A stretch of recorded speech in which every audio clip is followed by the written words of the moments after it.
is the subject business and legal environment, and the topic is about the industrial ecology and recycling industry. Nowadays we are facing lots of problems from the industries waste material. It may be the water and the other garbage which is too much affecting to the ecology of our environment, जो पूरा disturbance create किया हुआ है.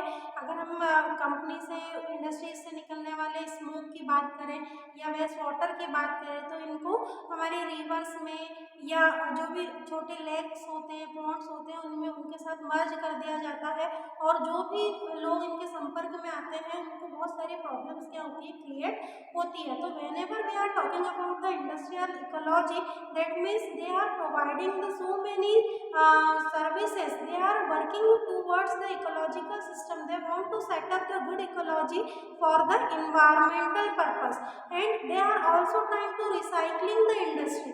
Means निकलने वाला जो भी wastage है, जो भी गार्बेज है, उसको क्या कर दिया जाए, रिसाइकल करके कन्वर्ट कर दिया जाए ताकि वो हमारे इन्वायरमेंट को ज़्यादा परेशानी ना पहुँचाते हुए उन सारी चीज़ों को क्या कर ले, प्रॉपरली सेटअप कर ले.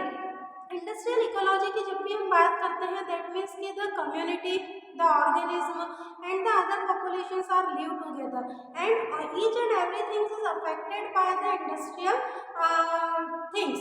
So whenever we are talking about the ecological system of the industry, so now the peoples are working towards the proper ecology they have to set up, है ना, ताकि जो भी हार्मफुल चीजें होती आ रही थी या हो रही है उनसे क्या किया जा सके, बचा जा सके. That how we can overcome the problems through which we are facing due to the industries. ऐसा तो नहीं है कि इंडस्ट्रीज को बंद करके भैया प्रॉब्लम को ही बंद कर दिया जाए. इंडस्ट्रीज तो होंगी, वेस्टेज भी निकलेगा, but how we can recycle that, how we can cope up with them, है ना. हम कैसे उन सारी चीज़ों को एक्सेप्ट करके विदाउट किसी हार्मफुल चीज़ के थिंग के क्या कर सके, उनको एक फ्लो में हम चलते जाए बिना किसी परेशानी के.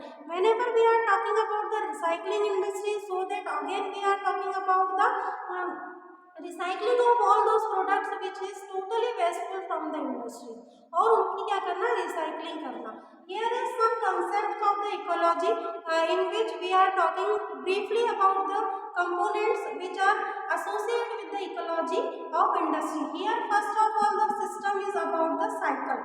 Whenever we are talking about the cycle, so it is a ring, means from where we are started, after a long run we are again come on those point from where we have started. ये एक ring होती है जिसमें हम जहाँ से start करते हैं, पूरा एक चक्कर लगाने के बाद हम वहीं पर वापस आ जाते हैं जहाँ से स्टार्ट हुआ था. इसके लिए हम एक एग्जांपल लेकर चलेंगे हमारी रेन वाटर का, कि क्या होता है कि जो भी पूरी एक साइकिल बना के मैं आपको बताती हूँ कि सन है, सन से रेज निकल रही है, ठीक है.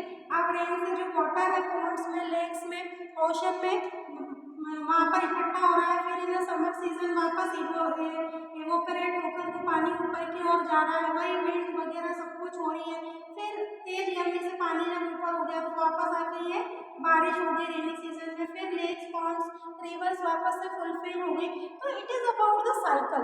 तो जब भी हम बात करते हैं साइकिलिंग की, how it is a component of the industry, that means कि with the full circle time to time the process is going on a particular time period and the cycle has completed about the industry.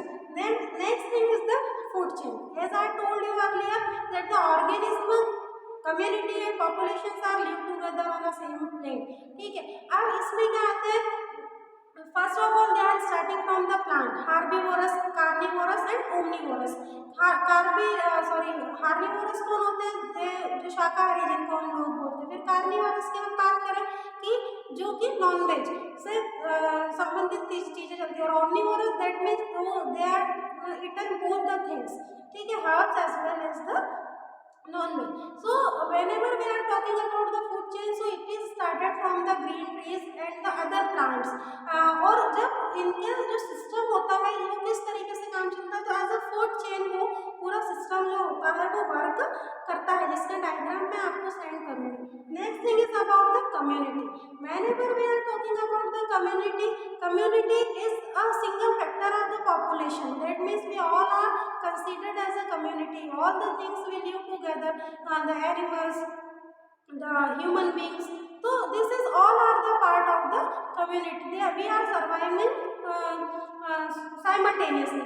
But if there are some things which are not accepting the new thing, like dinosaurs, they are not accepting the new changes of the ecology of the earth. So at their time they are totally eliminated, they are vanished from the earth. वो पृथ्वी से, धरती से क्या होगा, गायब होगा, because they are not accepting and those situations which was created at that time, जब dinosaur हुए होंगे फिर खत्म हुए होंगे. तो here we are talking about the community, how community affected from the industry and how they are cope up with those components. So here the topic on which we have to, or the industrial people have to focus on that.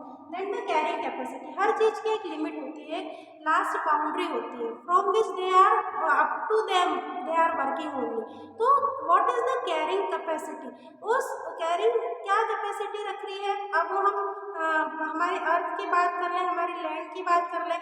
If everything is increased time to time, if the population is increasing, so our ऐसा हो सकता है कि हमारी जो last limit है हमारे धरती की, उसको ही एग्जीक्यूट कर दिया जाए. It is not possible.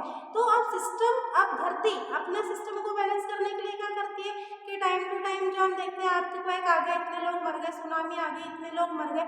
तो जो हमारी अर्थ है वो बैलेंस करके चलती है अपने आप को. क्योंकि अगर घर छोटा पड़ रहा है तो आप जमीन का थोड़ा सा और हिस्सा लेके घर बढ़ा सकते हैं, लेकिन अगर ये पूरी पॉपुलेशन बढ़ती जाएगी टाइम टू टाइम, तो आप फिर इस पॉपुलेशन को, धरती का तो कोई हिस्सा बढ़ा नहीं पाएंगे. तो उसका जो इकोलॉजिकल सिस्टम होता है वो ऑलरेडी सेट होता है कि उसकी कैरिंग कैपेसिटी के अकॉर्डिंग ही हर चीज अपने आप को क्या करती चलती है, बैलेंस करती चलती है. Next thing is about the limiting factors. All the things are available in a limiting way. सभी चीज क्या है, लिमिटेड वे में हमारे पास अवेलेबल है. We are talking about the coal, other lubricants, petrol, diesel, many things are available, जो कि करोड़ों साल पेड़ पौधे जानवर इंसान दबे होंगे, फिर वो करोड़ों साल लगे होंगे उनको कन्वर्ट होने में, फिर ये लुब्रिकेंट्स अलग अलग हमको मिले हैं. अब वापस से ये सब चीज़ें होंगी, फिर करोड़ों साल बाद वापस ये प्रोसीजर दोहराया जाएगा, होगा भी या नहीं किसने देखा है. तो हर चीज़ का क्या होता है, लिमिटिंग फैक्टर्स होता है. We are talking about the energy, we are talking about the lights, other natural resources, each and every factors are available in a limited stock. सभी चीज़ें लिमिटेड स्टॉक के तौर में हमारे पास अवेलेबल होती है. अगर हम उनको एक कैपेसिटी से ज़्यादा यूज़ करते हैं तो नतीजा क्या होता है कि या तो वो चीज़ें कम हो जाती हैं या उनके सब्स्टिट्यूट जो है वो ढूंढने पड़ते हैं. जैसे पता चला कि भाई पेट्रोल डीजल आने वाले टाइम में अवेलेबल नहीं होंगे, तो इलेक्ट्रिक बाइक का इन्वेंशन हो गया. ठीक है, इलेक्ट्रिक गाड़ी मार्केट में अवेलेबल होगी, बैटरी चार्ज करो और चलो. तो आने वाले टाइम में और इसी तरह के इनोवेशंस के साथ हमें क्या करना होगा, या आने वाली जो जनरेशन होंगी they are habitual for that, क्योंकि उन्होंने वही देखा होगा. तो it is about the limiting factors. Next or last component talking about that the habitat. Habitat, as I told you, community, population, and all the one more thing is there. Community, population, and the peoples are live together on the same way. ठीक है. अब जब भी हम ये community populations की बात करते हैं, that means we are talking about the natural habitat. हम लोग सभी साथ में रहते हैं, सभी एक ही धरती पर जब हम लोग रहते हैं, दैट मीन्स कि here is balancing, how to balance the things. तो हर चीज अपने आप में क्या ऊपर चली हुई है, एक बैलेंस ऑटोमेटिक ऊपर वाले ने बनाया हुआ है, और उस की दी हुई चीज़ों के साथ ही हम हैबिटेट को क्या करते हैं, आए हैं, फॉलो करते आए हैं आज तक, और आगे भी करते रहेंगे. तो as we live together, as we are the part of our earth, so we have to work as per the order of the ऊपर वाला. ठीक है. तो इस तरीके से हमको हमारे हैबिटेट को क्या करके रखना है, बनाए रखना है. और उस हैबिटेट की जब भी हम बात करते हैं, that means we are talking about all those things which are working together, which are live together, which are part of the earth only. तो here is some components which are totally affected by the ecological system, because this is a topic of topic which is related to the industrial things, so we are talking in that manner also. But exam में अगर आपसे पूछा जाए components के, वैसे अभी तक तो पूछा नहीं जाता है, जनरली इसमें अलग अलग पॉल्यूशंस को डिस्कस किया जाता है, जो कि हम नेक्स्ट वीडियो में पढ़ेंगे कि किस तरीके से पॉल्यूशंस एयर वाटर और सोइल पॉल्यूशंस को हम नेक्स्ट डिस्कस करेंगे, जो इस टॉपिक में से पूछा जाता है। बट इंडस्ट्रियल इकोलॉजी और जो रिसाइकलिंग इंडस्ट्रीज को अगर पूछा जाए तो शॉर्ट नोट में आप इतना एक्सप्लेन करके आपके क्वेश्चन को कंप्लीट कर सकते हैं। In very next video we will discuss about the all of the populations which is also may be related to the industry or other factors which are affected to them. So this topic is completed for today. Thank you.